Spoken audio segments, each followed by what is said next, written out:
One of the other rather upsetting factoids about Season 4 of Enterprise, I almost said E&D, is the fact that they slashed their budget like crazy. Now, if you remember, I mentioned they didn't quite slash the budget, but they kind of did back in Season 3.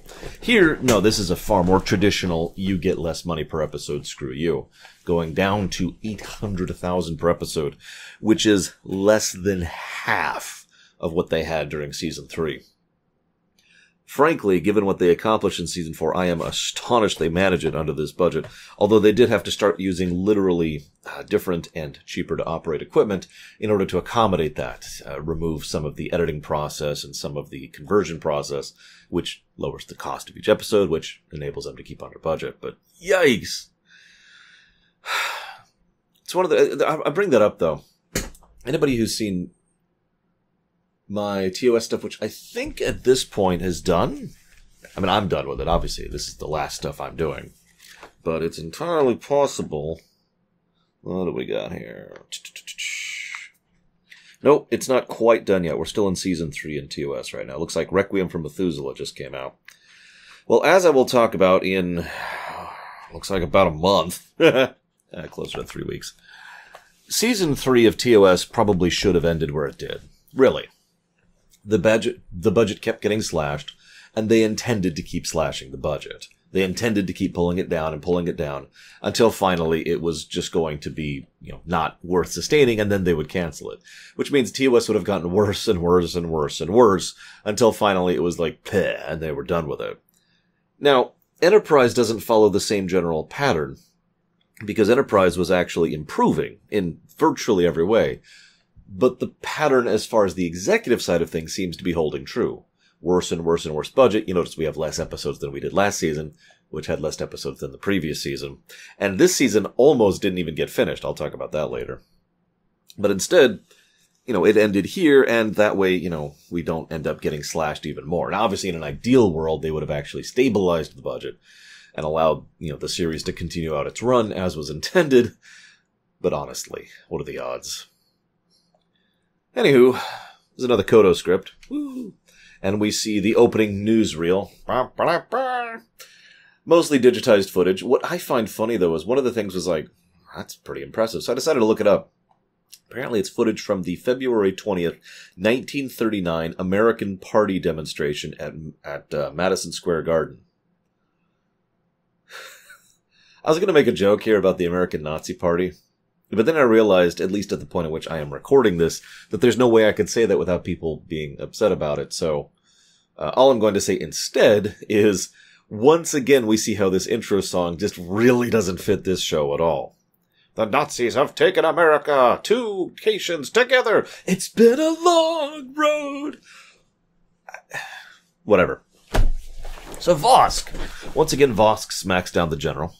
This time, he's still quiet. I've noticed there's a certainty to how he talks, which is interesting because he's bluffing.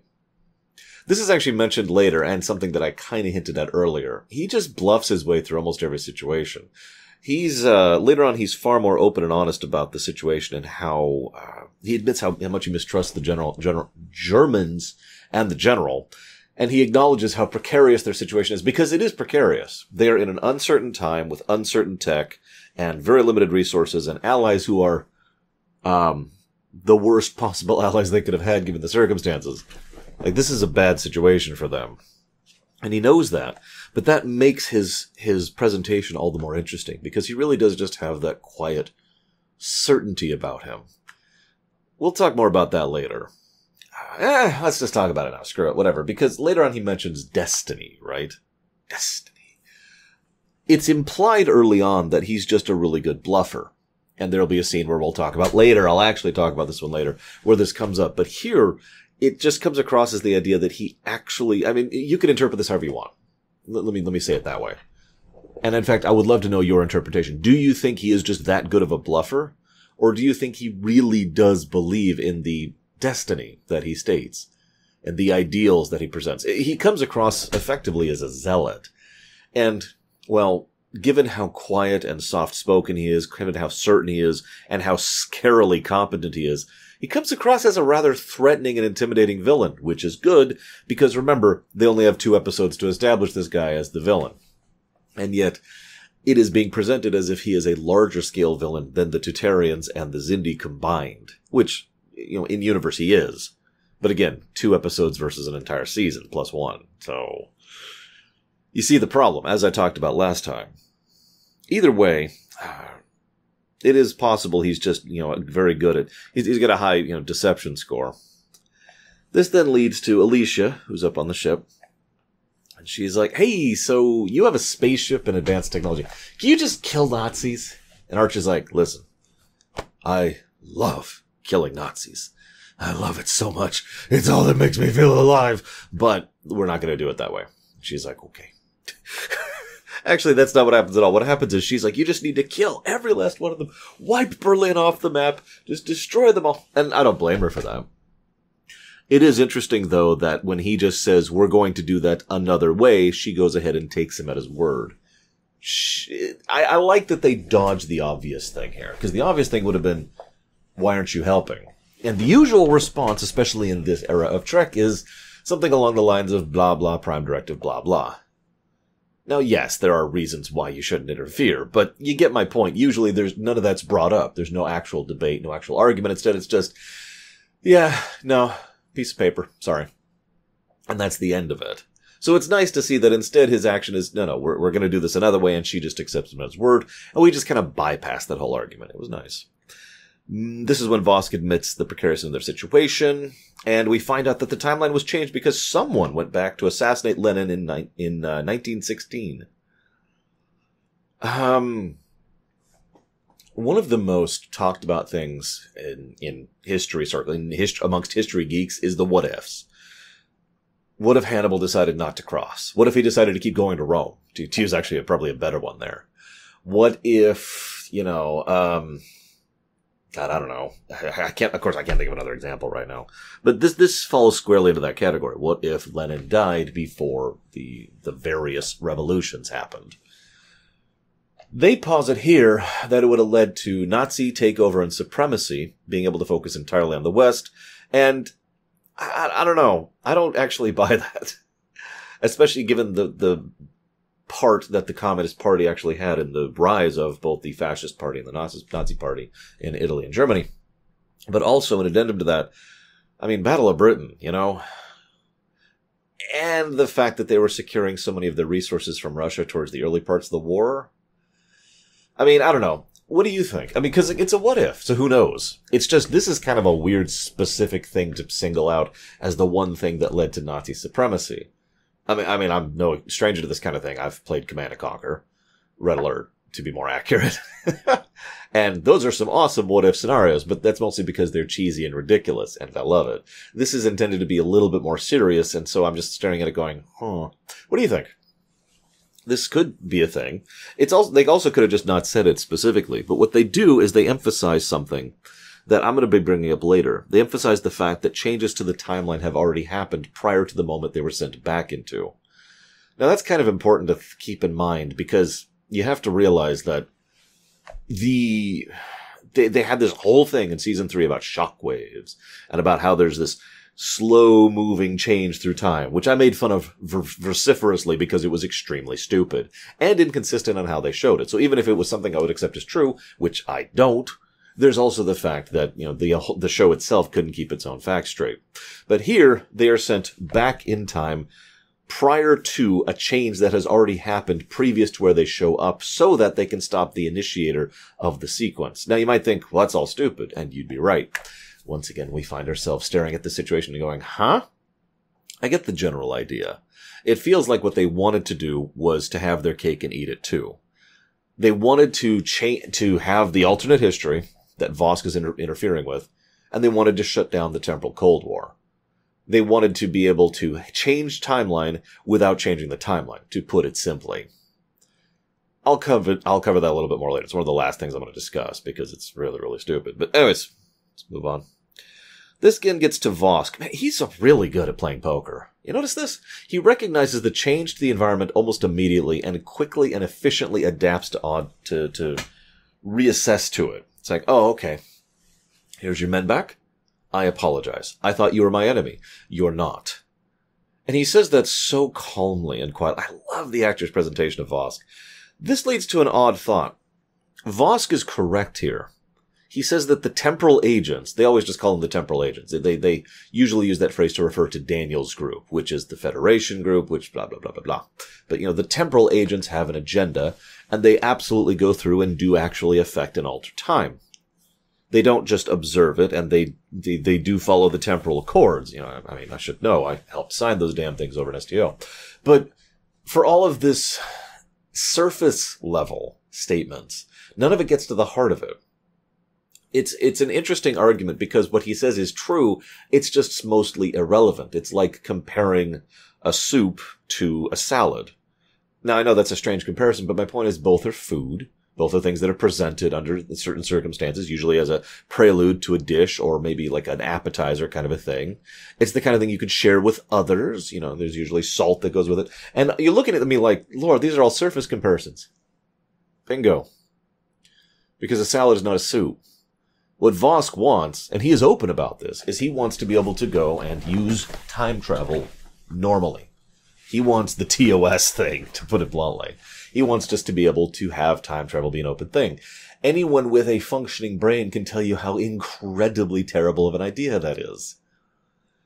So, the idea of the temporal accords is something that makes a lot of sense. And you get the impression that Vosk and those like him are the ilk that led to this kind of interaction. I kind of referenced that before with the one nation pissing off the other nations kind of idea.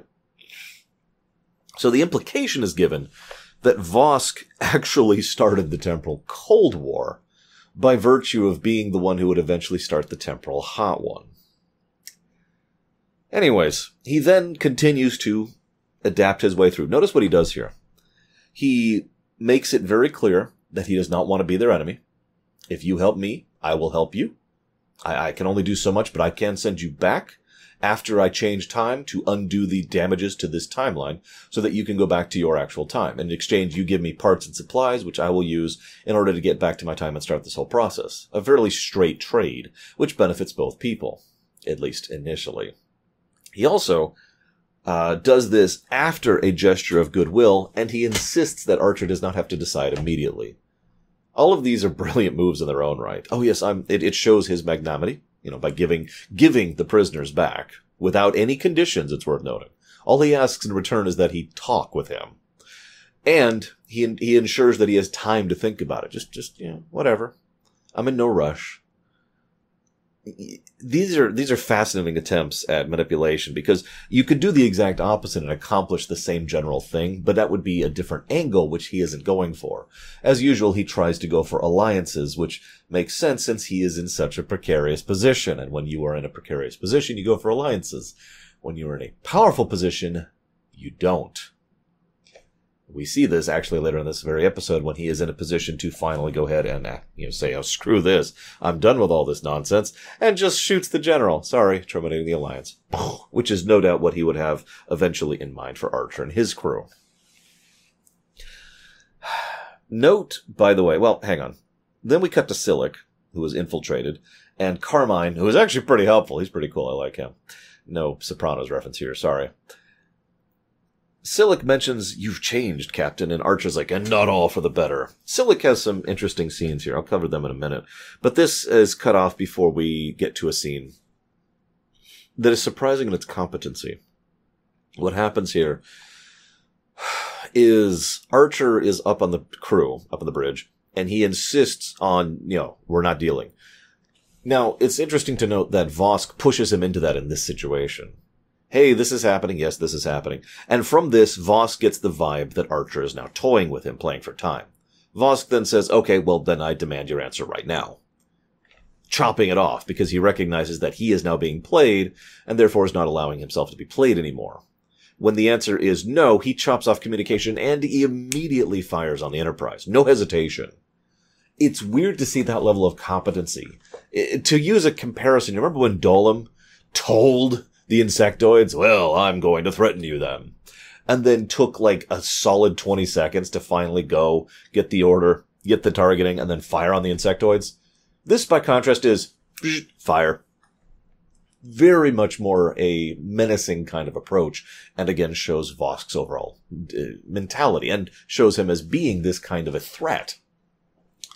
What's also interesting is this episode does not pull the Voyager problem, and I will never stop making fun of Voyager for the fact that at one point they were threatened by a planet-bound power. You probably know the episode if you're thinking if you've heard of it, or if you've seen it, because I will never stop making fun of it, like I said.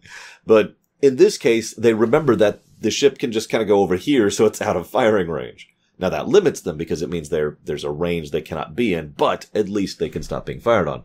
However, we also see that those plasma cannons did a fairly large amount of damage in a fairly short period of time, probably because the Enterprise didn't have any chance to deal with that, and those are plasma cannons against a ship that doesn't have shields. Honestly, they probably got off pretty fortunate with how little damage they took there. So, the General finally has successfully run to Daddy and gotten Daddy, he won't give me the squadron I need. Could you please make him do it for me? Don't worry, son, I got you. And so he gets shot for his efforts, as it should be. We get a section with Silik. I mentioned him earlier. John Fleck is awesome without the makeup, by the way. Unfortunately, while this is a decent little section of characterization, and it is, it's almost entirely wasted. This is most of the characterization we've gotten for Silik for the whole show. There's really only one other episode where there was anything, and I don't remember the name of it. It was relatively early on in season 2, I want to say. God, I don't remember the one. It was the one where he ended up saving the Enterprise from the energy shutoff. You remember that one? Where he was infiltrating and then someone hit the valve and the ship almost blew up. That one. That's kind of the only other episode where we really had anything for Silik, in my opinion. You feel free to disagree, of course. This shows that while he's got a bit of a militant mindset and a bit of a whatever mindset, he does acknowledge that he and his people literally owe Daniels and the temporal agents for their very existence, because Vosk and his ilk are unacceptable. Silik is being kind of Worf affected here, if you're not paying attention. Because the Suliban and his group, and Future Guy, are being shown here to be less bad than Vosk and his group. And that it's being done as a way to establish Vosk. This is a good way to shorthand establish another character, by using a pre-existing character to help establish the higher tier character. A typical Warp effect. Sometimes this can be done well, sometimes this can be done poorly. Whether this is one or the other is up to you to decide, of course.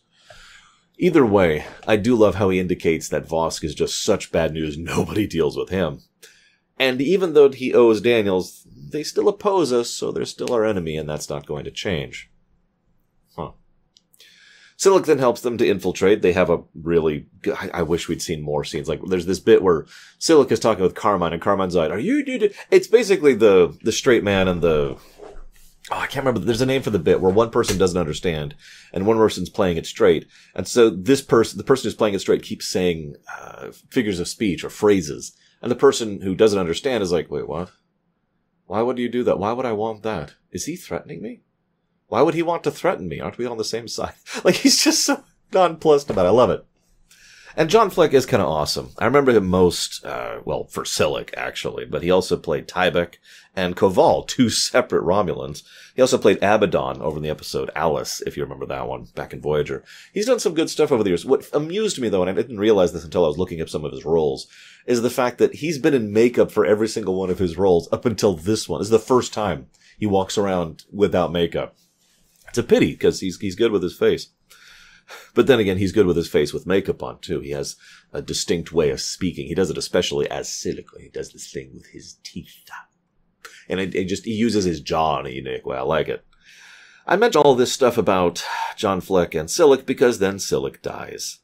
It is a shame. I kind of wish we'd used him better. He's a good actor, and I'd say he was the beginnings of an interesting antagonist. Someone who isn't truly villainous, but someone who was going to be like that kind of frenemies sort of category. And I feel like if they'd actually built him up properly and established him properly, that we could actually use him for some long-term payoff. Unfortunately, Shran, I say unfortunately, fortunately we do still get Shran, who fills the same general slot and is portrayed by the awesome Jeffrey Combs, so that's something, but similar kind of a vibe. Alas, this is the last we'll see of Silik, although it could be argued that since everything gets reset button hard at the end of this episode, and I mean hard, then, Silik actually lives. He's just, we'll never see him again. Or the Suliban, for that matter.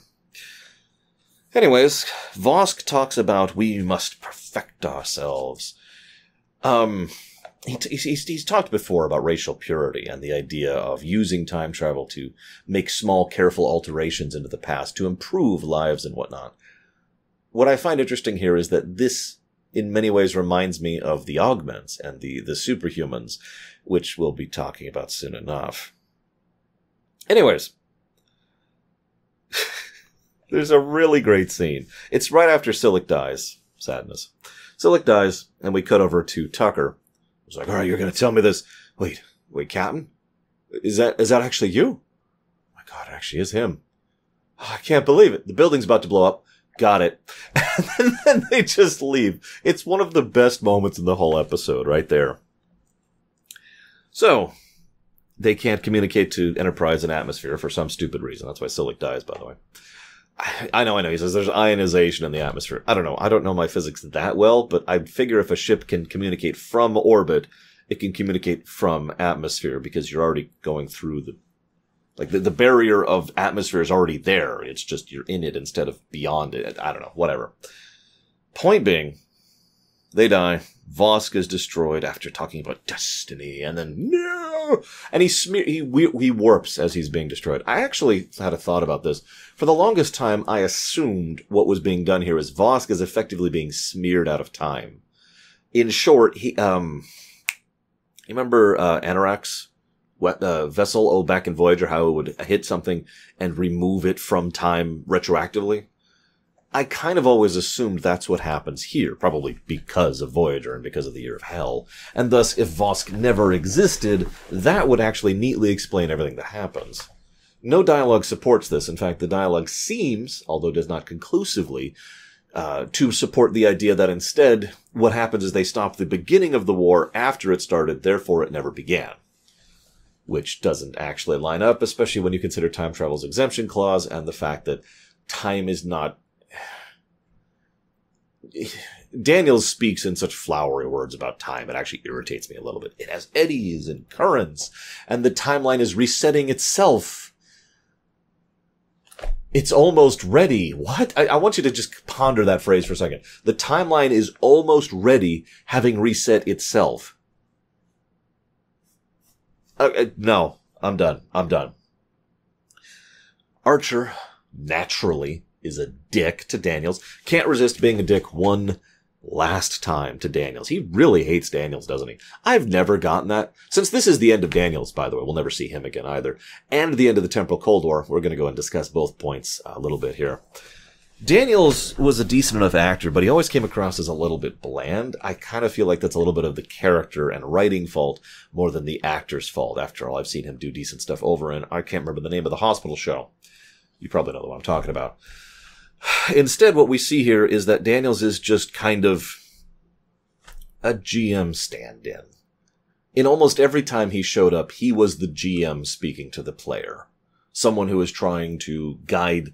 It's when it happens occasionally. It's happened to me. It's when the GM is just like, okay, I'm run out of ideas to get you onto the story path here. And they just intervene directly. It's sometimes referred to as a mouthpiece, where the GM speaks through an NPC more or less directly to the player. This actually happens in video games quite a lot, because there's several sections where someone will just speak, and it's clear that's what's happening is exposition is being dumped to the player in such a way that it doesn't really flow naturally for that character to be speaking to that other character. Instead, it's a fully out-of-character kind of a thing. That's the vibe I've always gotten from Daniels. Except his very first appearance, I should clarify. Sorry. That's the vibe I've gotten from Daniels for quite a while. And it is a shame because just like Silic, it is a total misuse. We could have had some interesting nuance with Daniels. We could have had someone who was a firm, staunch believer in the Temporal Prime Directive and someone who is a firm believer in the Temporal Accords, who nevertheless has to on a daily basis violate both the Temporal Prime Directive and the Temporal Accords in order to maintain them. Essentially someone who is shall we say, a ratified vigilante. Someone who operates in vigilante status on behalf of the organization in order to enforce the rule. That kind of a thing, right? And maybe trying to, maybe not even going that far, maybe making it to the points, because vigilante might be pushing it too much. Maybe just making him a group that bypasses the Temporal Accords, that they have Spectre status from Mass Effect, right? And so the normal rules don't apply to them. So they can just operate with impunity in order to do what they deem as necessary. A very Section 31 kind of a thing, except more open and above board. Which could then make him question himself and his mission and how much he himself operates and interferes with the timeline based on his own personal biases, which he himself then worries about. Kind of humanizing him a little bit. Like, I did this to save you and your crew. Maybe I shouldn't have. That might have just been my own little hero worship of the great Captain Archer speaking through there or something, right? Instead, well, there's just not a lot to go when it comes to Daniels. And he's just there. This also leads to the end of the Temporal Cold War. Now, Archer says something that feels once again like the creator speaking through the character. Direct reference to something I mentioned previously. I'm done with you. Take your damned Temporal Cold War and leave me and my crew alone. And indeed, it will never be brought up again. At least not that I'm aware of. I don't think New Trek has ever touched on the Temporal Cold War, and frankly, it probably never will. I've said this before, and I will say this again, the Temporal Cold War was actually a fascinating concept. A topic that they could have done wonderful, amazing things with, but by its very existence, by the very structure of the type of plotline they were trying to build there, it would have to be planned out. And this is Star Trek. Even Season 3, which was probably one of the most planned out seasons of Star Trek to date, they still didn't have everything planned out. And even Season 4 was mostly planned out in segments rather than in one congregate whole. So, right? So you can see how, it's one of those do it right or don't do it at all situations, in my opinion. If they were going to do the Temporal Cold War, then do it. But if they couldn't do it right, they never should have started. As always, I'm curious of your thoughts on this one as well. I know that we've talked about the Temporal Cold War before, but, this is it, right? This is the end. I suppose that leaves us to the end of the episode. It took 3 years, but we have finally gotten to the point where Enterprise can begin. I'm going to go ahead and say one other thing here, because this is, for all intents and purposes, the end of Season 3. And the next episode will be, in every way that matters, the beginning of Season 4. Now, Stormfront 1 and Stormfront 2 were better than I expected. I'll acquiesce on that point. While there's some pretty big logical flaws here, a lot of those are things that cropped up, not really the writer's fault, but because of the baggage they were left behind. And a lot of this is just go with it, and it's done. Oh, huge reset button. None of this ever happened. The Temporal Cold War never even got started. We're done. Right? Just erased from existence. Very, very Back to the Future-y. 3 years. Now I feel like, so if you asked me, about a year ago, before I started the Enterprise Season 3 stuff, in fact, I think I said this in the Season 2 stuff, I remember Season 3 quite well, and I remember Season 4 even better. That has changed. Season 3 has some great moments, don't mistake me. Its highs are still very high. But Season 3 was still very much a season of Enterprise. It just had some actual structure to it and some core elements to it that helped elevate it. And if you're paying attention, Season 1 and 2 had some similar things. There are some of my favorite episodes are actually still from Season 1 and Season 2. It's just, they're kind of dwarfed by the ones from Season 3 and will probably be dwarfed by the ones from Season 4. And I bring all this up because it's just more of the same. It's Voyager again. It's Season 7 of TNG all over again. They've got some good ideas, but for the most part, they're just running on empty, and it shows. A completely new creative staff was exactly what Star Trek in general needed. Now, is that a guarantee of success? Absolutely not. Because, it can be easy to look at this like it's the easy solution. Just replace the staff, have a completely new crew, completely new everything, and they'll do things and it'll be better. No. What they will do is it will be different. Now, I do still firmly stand behind the idea that they should have done this, and they should have done this earlier. But it is reasonable to say that we got lucky with the team we've got for Season 4. At least, again, by memory. I haven't gotten there with analysis mode on yet. But it is entirely possible that Season 4 could have sucked hard. Could have been just terrible. Because it's a new staff, which only means it's going to be different. After all, we got lucky once before with Star Trek 2. You remember that? Bring in a whole new creative staff, new writers, new creators, new directors, remove the previous people from control, and we got Wrath of Khan. We got lucky, though, because all it was different. It was just by fortune that it was good. I still stand by the statement, though. I still think this was something that was a long time in coming, and it'll be interesting to actually go through with analysis mode to really see how it lines up, having immediately gone through Season 3, which I've been doing for the better part of the last week. But yeah, it is time for Enterprise to actually start. I've heard that theory before, too, that Season 4 is Season 1 of Enterprise, that it's what Season 1 should have been. And yeah, we'll see what we think of it. Hope you've enjoyed. As always, see you next time.